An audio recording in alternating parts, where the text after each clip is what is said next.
ticket, no? Akala ko dati mga 500 lang yun eh. Kahit ba 500, bibili ka.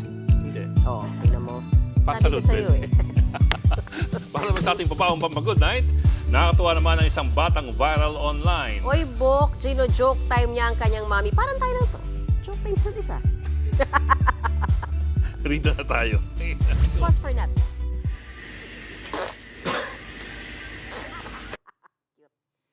Yan si Baby Iya, 10 buwang gulang pa lamang pero pilyo na.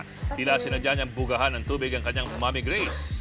Nangyari yan habang pinapainom si baby ng tubig sa mealtime. Biro ng netizens, mukhang may new skill si Baby Iya. Higit 4.5 million views na ang video sa TikTok. Mga kapatid, Ed Lingaw po, maging maalam at may pakialam sa mga napapanahong balita sa ating bansa. Para sa mas malalimang pagtalakay at paghimay sa mga issue at headlines, tumutok lamang at pag-subscribe sa social media pages ng News 5.